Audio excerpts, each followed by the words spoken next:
ہے تو تین. جیسے اردو میں اردو کی ایک خاص بات کیا ہے, جیسے پیار ہم کہتے ہیں, پیار ہے, اور ایک چیز ہے محبت ہے, ٹھیک ہے, ایک چیز محبت ہے اور ایک چیز عشق ہے. آپ سمجھ رہے ہیں, ہم تینوں کو انٹرچینجبلی یوز کرتے ہیں.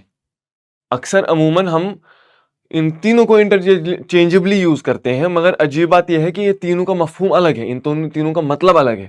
آپ سمجھ رہے ہیں, تو کنٹیکسٹ کے حساب سے اس ورڈ کو سمجھنا پھر وہ بہت امپورٹنٹ ہو جاتا ہے.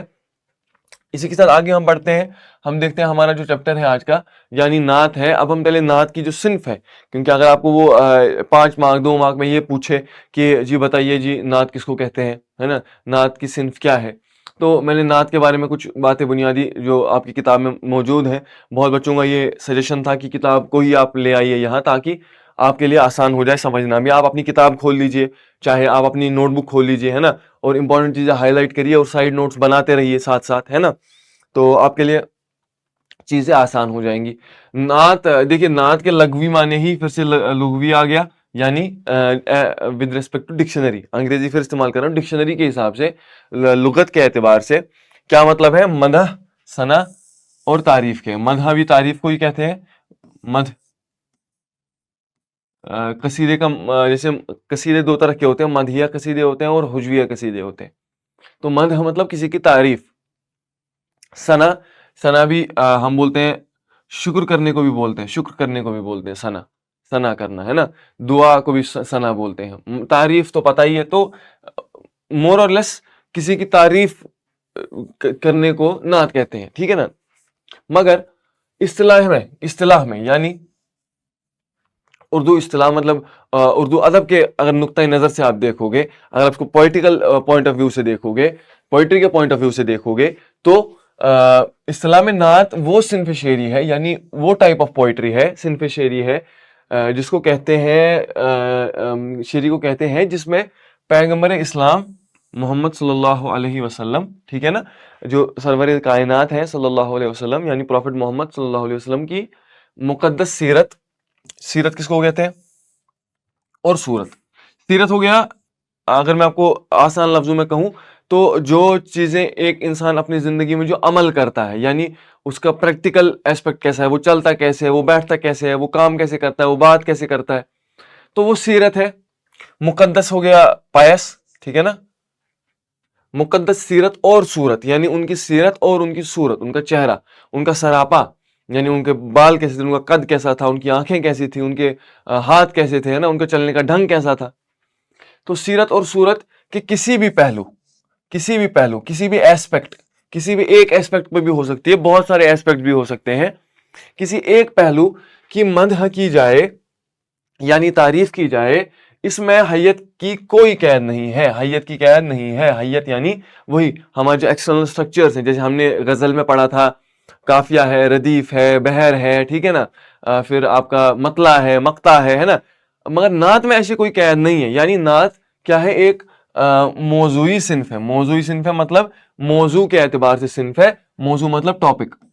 موضوع ویسے الگ الگ چیزوں میں بھی یوز ہوتا ہے, جیسے جو آپ کا گرامر ہے, گرامر میں موضوع اکثر مبتدا کو بھی کہتے ہیں, ٹھیک ہے نا, خبر اور موضوع یعنی جس کے بارے میں خبر دی جائے, ٹھیک ہے. بٹ یہاں موضوع کا مطلب ہے ٹاپک, ٹھیک ہے, ٹاپک کو بھی کہتے ہیں, ٹاپک کو بھی کہتے ہیں. یعنی موضوعی صنف مطلب ہے it's a topic which can be covered any other way, مطلب اس کو آپ کا ضروری نہیں ہے کسی میٹر میں کنفائن ہو کے ہی آپ کو جی کیا نام ہے اس کا ادا کرنا ہے, یعنی اس کی حیت نہیں ہے, اس کی کوئی باہر کی ایکسٹرنلٹیز کچھ بنایا نہیں ہے, کسی نے اسپیسیفائی نہیں کیا ہے. یہ ایک موضوع ہے, یعنی نعت آپ دل سے کہیں, جس طریقے سے کہیں, آپ غزل کی صورت میں کہیں, آپ نظم کی صورت میں کہیں, آپ مثنوی کی صورت میں کہیں, ہے نا, الگ الگ صورتوں میں آپ کہہ سکتے ہیں, یا آپ کسی بھی صورت میں کہہ سکتے ہیں, ٹھیک ہے نا, آپ کی اپنی مرضی ہے. نعت گوئی کا آپ دیکھیے, آپ اگر ہم دیکھیں کہ نعت شروع کہاں سے, یا آپ سب کے ذہن میں ایک سوال ہونا چاہیے کہ نعت شروع کہاں سے ہوا تھا, مطلب یعنی یہ کب لکھنا شروع ہوئے, کیسے شروع ہوئے, ٹھیک ہے نا. تو اس میں کیا ہے, نعت گوئی کا باقاعدہ آغاز دور رسالت یعنی آپ محمد صلی اللہ علیہ وسلم کا جب دور ہی تھا، یعنی جو وہ جب خود زندہ ہی تھے، ان کی زندگی میں ہی نعتیہ نعت گوئی کا سلسلہ یعنی نعت پڑھنے کا سلسلہ شروع ہو گیا تھا. اور دربار نبوی صلی اللہ علیہ وسلم کے شاعر، ٹھیک ہے، کون تھے؟ حسان بن ثابت رضی اللہ تعالی عنہ. یعنی حسان بن ثابت کافی مشہور قصیدہ ہے ان کا. مجھے لگتا ہے آپ لوگوں نے کہیں نہ کہیں جانے انجانے میں وہ اس کے یوڈ ہے کم اکراس اٹ، آپ نے اس کو پڑھا ہوگا یا سنا ہوگا کہیں نہ کہیں. میں نے اس کا اردو ٹرانسلیشن، مجھے میرا ایک دوست ہے انہوں نے سنایا تھا تو بہت پہلے، تو بہت اچھا نعت ہے، بہت فطری نعت ہے. اس نعت کی سب سے خوبصورت بات یہ ہے کہ اس میں جو کچھ بھی ہے نا، اس میں مبالغہ آرائی سے کام نہیں لیا گیا، اس میں کوئی بھی مبالغہ نہیں ہے، اس میں بھی کسی طریقے کا ایگزیجریشن نہیں ہے، ٹھیک ہے نا. جو بات کہی گئی ہے وہ سچ کہی گئی ہے. یعنی آپ محمد صلی اللہ علیہ وسلم کی شخصیت جیسی تھی ہو بہو ویسی پیش کی گئی ہے. کوئی ایسی بات نہیں کہی گئی ہے جس میں گلو ہو، یعنی جس میں ایگزیجریشن ہو، یا ایسی جس کو ہم بولیں گے وہ اندھ وشواس ہو. ایسا کوئی چیز اس نعت کے اعتبار سے نہیں ہے. خیر، ہم اس نعت کو ہمیں کبھی پڑھنا ہوگا تو ہم الگ سے پڑھیں گے اس کے ٹرانسلیشن کو. تو حسان بن ثابت رضی اللہ تعالی عنہ نے حضور کے روبرو یعنی ان کے آمنے سامنے بیٹھ کر نعتیہ مدیحہ اشعار پیش کیے اور داد و تحسین حاصل کی. داد ہے نا، داد دینا، تحسین ہو گیا. ہم نے حرف تحسین بھی پڑھا تھا، ہے نا. حرف تحسین جو آپ کا گرامر کا پارٹ تھا، حرف تحسین کا بولے جاتے ہیں جب ہم کسی کو اپریشیٹ کرتے ہیں، جب ہم کسی کی تعریف کرتے ہیں، جب ہم کسی کو بولتے ہیں کہ شاباش، ٹھیک ہے. تحسین تحسین اصل میں حسن سے نکلا ہے، مگر اس کا کنٹیکچوئل میننگ یہ ہے کہ آپ کسی کو نا لاڈ کرنا، اپلاڈ کرنا کسی چیز کو. آفرین بھی اس کا انٹرچینجبلی آفرین بھی اس کے ساتھ یوز ہوتا ہے، ٹھیک ہے نا. داد و تحسین حاصل کی یعنی انہوں نے آپ حضور کے صلی اللہ علیہ وسلم کے روبرو ہی نعت گوئی کا سلسلہ شروع کیا اور داد و تحسین ان سے حاصل کی. یعنی انہوں نے اس چیز سے روکا نہیں، اس چیز کو اپریشیٹ کیا، ٹھیک ہے نا. عربی زبان کے نعت گو میں، اب عربی زبان کے اعتبار سے عربی تھوڑی سی ہلکی سی چھوٹی موٹی مختصر سی تاریخ، مختصر مطلب ایک بریف سی ایک ہسٹری دی ہے انہوں نے نعت گوئی کی. عربی میں جو ہے حسان بن ثابت رضی اللہ تعالیٰ عنہ اور کعب بن زہیر، ٹھیک ہے، یہ دو نام بہت امپورٹنٹ ہے، ٹھیک ہے. سر فہرست ہے، دیکھیے سر فہرست ہے یعنی ٹاپ آف دا لسٹ. سر مطلب ہو گیا ٹاپ، ہے نا. سر فہرست ہو گیا لسٹ کو کہتے ہیں. سر فہرست یعنی ٹاپ آف دا لسٹ دو نام ہے، جس میں ایک حسان بن ثابت صاحب کا ہے اور دوسرا کعب ابن زہیر کا ہے. عربی کے بعد فارسی زبان میں بھی نعت گوئی شروع ہوئی، ٹھیک ہے نا. اب دیکھیے جو ہم نے بات کی تھی کہ یہ سارا سلسلہ عرب سے ہی شروع ہوتا ہے. جیسے جب ہم نے غزل کی بات کی تھی تو ہم نے غزل میں بات کی تھی کہ عرب کے جزیرے سے نکلی تو پھر وہ فارس گئی اور فارس میں اس نے اصل جوانی اپنی یعنی پختگی اس کی فارس میں ہوئی. اسی طرح نعت کا بھی ماجرا وہی ہے، یہ عربی سے شروع تو ہوئی مگر اس کے بعد چلتے چلتے یہ فارسی زبان میں آ گئی اور فارسی میں بھی نعت گوئی کا سلسلہ شروع ہو گیا. بڑے بڑے نعت گو پیدا ہوئے، ٹھیک ہے، یعنی فارسی میں. مثنوی نگاروں نے مثنویوں میں باقاعدہ طور پر حمد کے بعد نعت لکھنے کو رواج دیا. یعنی مثنوی جو ہے، مثنوی ایک طرح کی شاعری ہے جس میں ہم طویل شاعری ہے جس میں ہم کہانیاں، قصے وغیرہ بیان کرتے ہیں اور یہ ان قصوں کی کوئی قید نہیں ہوتی. اور اس کی ساخت اگر پہ ہم بات کریں گے، جب ہم مثنوی کو ایسے ٹاپک پڑھیں گے تو اس پہ ہم ان ڈیٹیل بات کریں گے. ابھی کے لیے اتنا جان لیجئے کہ ایسی طویل یعنی لمبی ٹائپ آف پوئٹری ہے جو آپ سمجھے مثنوی ایک کتاب ہوتی ہے. مثنوی سحر البیان اگر آپ دیکھیں گے وہ 150-200 پیج کی کتاب ہے اور وہ سٹارٹ سے اینڈ تک وہ پوئٹری ہی ہے، اس میں کوئی نثر نہیں ہے، نثری سطر ہے ہی نہیں اس میں، سمجھ رہے ہیں.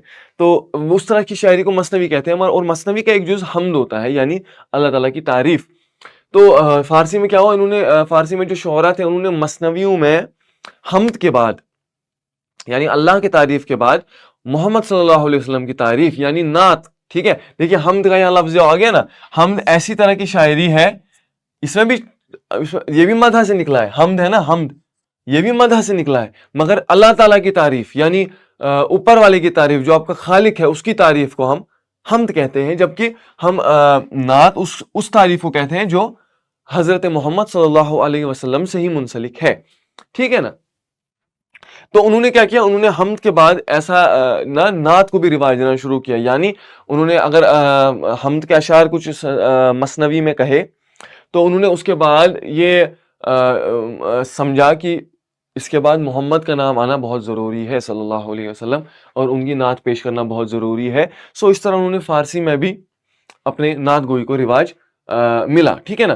فارسی نعت گوئی میں شیخ سعدی, ان کا نام تو سب نے مجھے لگتا ہے سنا ہوگا, سعدی شیرازی بھی ان کو کہتے ہیں, نظامی گنجوی اور عبد الرحمن جامی مشہور ہیں. یعنی یہ تین نام بہت فیمس ہیں when it comes to نعت گوئی. ٹھیک ہے نا. نعت گوئی کی اگر ہم بات کریں بر صغیر میں, اب بتاؤ بر صغیر کیا ہے؟ بر بولتے ہیں لینڈ کو, بر ریگستان کو بھی بولتے ہیں بر. صغیر مطلب ہوتا ہے چھوٹا. اس سے مقصد کچھ نہیں ہے, اس سے مقصد ہے چھوٹا کانٹیننٹ, اور چھوٹا کانٹیننٹ سے مراد ہے, اس کو اگر ہم انگریزی میں exact as it is translate کروں, اٹس سب کانٹیننٹ.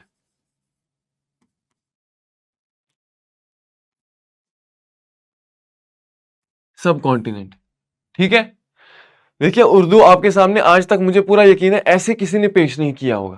انگریزی کے الفاظ کا استعمال میں اس لیے کرتا ہوں تاکہ آپ کو زیادہ سمجھ آئے چیزیں اور کلیئرٹی کے ساتھ سمجھ آئے. دیکھیے سب کانٹیننٹ آپ سب نے سنا ہوگا, India is the sub continent, یعنی کانٹیننٹ کا ایک چھوٹا پارٹ ہے. بٹ بر صغیر کسی کو نہیں پتا ہوگا. اب میں بولتا کہ بر صغیر میں آپ کو کہاں یاد رہتا, آپ کو کہاں, آپ تو رٹ کے جاتے نا اس کو, آپ رٹ کے جاتے کہ بر صغیر میں لکھا تھا ادھر لائن.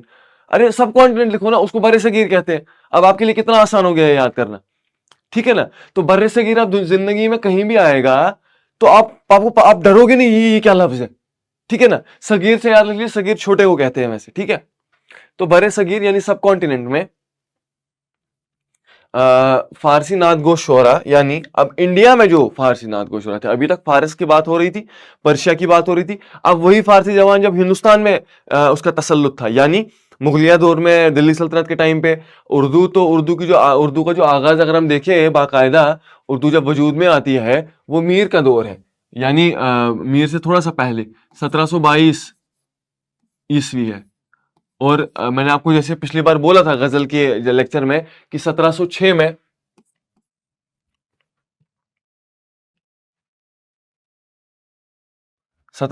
میں ولی دکنی جو ہے وہ دلی آتے ہیں. 1706 میں ولی دکنی صاحب جو ہے وہ ہمارے دلی آتے ہیں, اور کہیں نہ کہیں وہی ہمارا آغاز ہوتا ہے اردو میں شعر گوئی کا. یعنی اردو اس سے پہلے تھی ہی نہیں, اردو سے پہلے صرف بول چال کی زبان تھی, یعنی صرف بولی جاتی تھی. اردو صرف لوگ کمیونیکیٹ کرنے کے لیے یوز کرتے تھے. اردو کی کوئی اسکرپٹ نہیں تھی, اردو میں کوئی ادب تخلیق نہیں ہوا تھا باقاعدہ. تو 1706 میں, ٹھیک ہے, ولی دکنی. تو اب یہ کیا کہہ رہے ہیں, یہ کہہ رہے ہیں کہ میں یہ کیوں کہہ رہا تھا, میں اس لیے کہہ رہا تھا کیونکہ اس سے پہلے فارسی کا ہی چلن تھا, یعنی ادب جس کو ہم کہیں گے literature was only compiled in Persian. ٹھیک ہے. In fact the official language was also Persian. ٹھیک ہے نا. تو کیا ہوا, اب جو بر صغیر کے فارسی نعت گو شعرا تھے ان میں امیر خسرو ہے نا, یا حضرت نظام الدین اولیاء جو آپ کے یہاں نظام الدین میں دفن ہے دلی میں, جن کے انفیکٹ بغل میں ہی حضرت غالب کا مقبرہ بھی ہے. ٹھیک ہے نا. تو امیر خسرو صاحب جو ہیں, امیر خسرو بھی ان کے جو احاطہ ہے نظام الدین اولیاء کا کے درگاہ کا, اس میں ہی دفن ہے. ٹھیک ہے نا. ان کے مرید بھی تھے. ٹھیک ہے.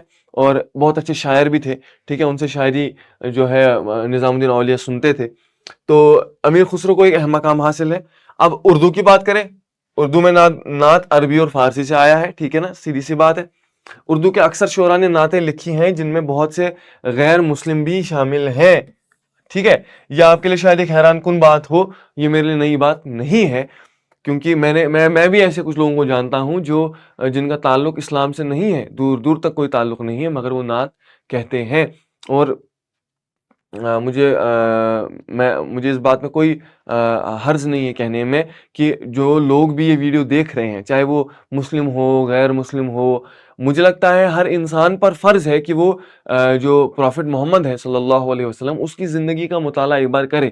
کیونکہ دیکھیے وہ ایسی شخصیت ہے نا, اور عجیب بات ہے اس نعت میں بھی جو رسا جاویدانی صاحب کا نعت ہے، انہوں نے بڑی ہی خوبصورت پہلو کو پروفٹ محمد کے یعنی صلی اللہ علیہ وسلم آپ کے کردار کے الگ سے پہلو کو اجاگر کرنے کی کوشش کی ہے، اور وہ ایسا پہلو ہے جو آپ کو اکثر امام یا ریلیجس لیڈرز یا لوگ نہیں بتاتے ہیں، ٹھیک ہے. اور اس میں بھی انہوں نے وہی بات اجاگر کی ہے کہ آپ صلی اللہ علیہ وسلم کسی ایک امت، کسی ایک شخص، کسی ایک مذہب کے لیے اس دنیا میں نہیں آئے تھے. یہ بالکل غلط کنسپٹ ہے آپ کا. وہ ہر مذہب کے لیے آئے تھے، وہ ہر انسان کے لیے آئے تھے، رحمت للعالمین، جو پورے عالموں کی رحمت ہے. عالم صرف یہ ایک عالم نہیں ہے، الحمدللہ رب العالمین، تو عالم بہت سارے ہیں، آپ نہیں واقف ہو، ہے نا. عالم لاہوت، عالم ملکوت، عالم ارواح، عالم برزخ، ان تمام عالموں کے رحمت ہے. اور اس کے علاوہ بھی جو عالم ہے، اب میں جتنے جانتا ہوں نام سے جانتا ہوں، ان کی بات کر رہا ہوں. تو ان تمام عالموں پر رحمت بن کر کوئی شخص آئے، وہ کیسے کسی ایک مذہب کا یہ ہو سکتا ہے، مشیر ہو سکتا ہے؟ ان کا کسی ایک مذہب سے تعلق نہیں ہے، ان کا خدا کی ذات سے تعلق ہے، ان کا سچائی سے، حق سے تعلق ہے. بٹ میں یہ نہیں کہہ رہا ہوں کہ مسلمان نہیں تھے وہ، یعنی یا مسلم ہونا کچھ الگ ہے. مگر مسلم، اگر آپ دیکھیں اسلام کا مطلب ہی کیا ہے؟ امن، ہاں، سلامہ سے نکلا ہے، سلامتی سے نکلا ہے مسلم. تو اب جو بندہ بھی سلامتی کی دعا کرتا ہے یا لوگوں پر سلامتی رکھتا ہے یا ان کو پیسفل رکھتا ہے، وہ مسلم ہے. تو اس کا ہمارے ریچول جو ہے نا، ہم نے 5 نمازوں اور روزوں تک اور کعبے اور حج تک اس کو محدود کر دیا ہے. مسلمان اسلام صرف اتنا ہی نہیں ہے. وہ آپ کو یہ نعت پڑھنے کے بعد چیزیں سمجھ آ جائیں گی، ٹھیک ہے نا. تو مسلم، غیر مسلم بھی شامل تھے، یعنی ہندو یا سکھ یا الگ الگ مذاہب کے لوگ ہیں جنہوں نے آپ صلی اللہ علیہ وسلم کی شان میں نعت کہے ہیں، کیونکہ ان کو اندازہ تھا، انہوں نے مطالعہ کیا تھا. آپ جائیے، آپ کسی بھی ریجن سے ہوں، آپ جموں سے ہیں، آپ بدرواہ سے ہیں، آپ ڈوڈا سے ہیں، آپ سری نگر سے ہیں، آپ لداخ سے ہیں، ایک بار جائیے اور ایک جو کتاب آپ کا من کرے پروفٹ محمد کے بارے میں پڑھنے میں، آپ پڑھیے اور ان کی شخصیت کے بارے میں جانیے کہ وہ کیسی شخصیت تھی، ٹھیک ہے. اردو کے اکثر شعراء نے نعتیں کہیں، ٹھیک ہے. ان میں کیا کیا نام مشہور ہے؟ میر تقی میر، ہے نا، مولانا حالی، ہے نا، مولانا شبلی نعمانی، ٹھیک ہے، ڈاکٹر علامہ اقبال، احمد یار خان، رضا بریلوی کے علاوہ بہت شعراء نے، دیکھیے شعراء اس میں حمزہ ہے، اصل میں غلطی ہو گئی ہے، اس کے بک نے غلطی کی ہے. شعراء کی نعتیں کافی مقبول ہے، ٹھیک ہے نا. تو یہ آپ کا آ گیا، یہ نعت کی تعریف آ گئی، کس صنف کو نعت کہتے ہیں، اور نعت کی جو مختصر تاریخ کیسی ہے، اردو میں کہاں سے آئی ہے، کیسے مطلب کون شاعر رہے ہیں. اگر عربی میں رہے ہیں تو جیسے حسان بن ثابت ہم نے پڑھا، ہم نے کعب بن زہیر پڑھا، ویسے ہی پھر فارسی میں کون کون ہے نا، پھر ویسے ہی اردو میں کون کون شاعر ہے. تو یہ ایک پیٹرن بن جائے گا، یہ آپ کے سوال کا جواب خود بخود بن جائے گا. اس کو بس آپ کو ایک ترتیب، ایک سٹرکچر دینا ہے، تو آپ کے لیے وہ آسان ہو جائے گا، ٹھیک ہے نا. دیکھیے اس کے علاوہ مجھے ایک بات جو یاد آ رہی ہے، جو میرے ذہن میں ابھی آ رہی ہے، وہ یہ بات کہنا چاہتا ہوں کہ دیکھیے آپ کسی کو پرفیکٹ مت سمجھیے. نہ آپ پرفیکٹ ہیں، نہ میں پرفیکٹ ہوں، نہ میرا ٹیچر کوئی پرفیکٹ ہے. آپ سمجھ رہے ہیں؟ پرفیکشن لانا ناممکن ہے. ایک ہی ہستی اس دنیا میں پرفیکٹ آئی تھی، جس کے بارے میں آج ہم پڑھنے والے ہیں، حضرت محمد صلی اللہ علیہ وسلم. اس کے علاوہ کوئی انسان جو ہے پرفیکشن اٹین نہیں کر سکتا، اچیو نہیں کر سکتا، ٹھیک ہے. مجھ سے کوئی غلطی ہوتی ہے، آپ سے کوئی غلطی ہوتی ہے. یہاں دیکھیے میرے لیے ٹیچنگ جو ہے ایک بائی لیٹرل پروسیس ہے، یعنی دو طرفہ یہ ہے، دو طرفہ چیز ہے. یعنی میں آپ کو کچھ سکھاؤں گا، آپ مجھے کچھ سکھائیں گے، ٹھیک ہے نا. تو میں نے بھی، جیسے آپ نے مجھے بولا کتاب لے آؤ، تو میں کتاب ہی لے آیا، مجھے سمجھ آ گیا کہ چلو ہاں یہ بہتر ہوگا، شاید یہ کنوینئنٹ ہوگا اسٹوڈنٹس کے لیے، ٹھیک ہے نا. تو یہ کتاب میں آپ کی یہ معلومات ساری ہیں، میں اس کے باہر کچھ زیادہ نہیں جاؤں گا. اب رسا صاحب پہ تھوڑی سی ایک نظر کرتے ہیں. رسا جاویدانی صاحب، جنہوں نے یہ نعت آپ کے سلیبس میں جو ہے وہ لکھا ہے، کیونکہ آپ سے شاعر کا نام بھی پوچھ سکتا ہے ایٹ لیسٹ، ٹھیک ہے نا. تو رسا جاویدانی نام ہے؟ نہیں، یہ ان کا نام نہیں ہے، یہ ان کا دراصل پین نیم ہے، یعنی ان کا تخلص ہے. رسا ان کا تخلص ہے، جاویداں مطلب ہو گیا ہمیشہ زندہ رہنے والا. بہت خوبصورت نام ہے، مجھے بہت پسند ہے. دیکھیے اصل نام کیا تھا؟ عبد القدوس، ٹھیک ہے. 7 جولائی 1901 میں پیدا ہوئے ہیں، ٹھیک ہے، بدرواہ. ٹھیک ہے، آپ جو بھی بدرواہ کے لوگ ہیں، جو بھی دیکھ رہے ہیں بدرواہ والے، دماغ میں رکھ لینا اس بات کو، آپ کے یہاں سے شاعر ہے، ٹھیک ہے. بدرواہ میں پیدا ہوئے،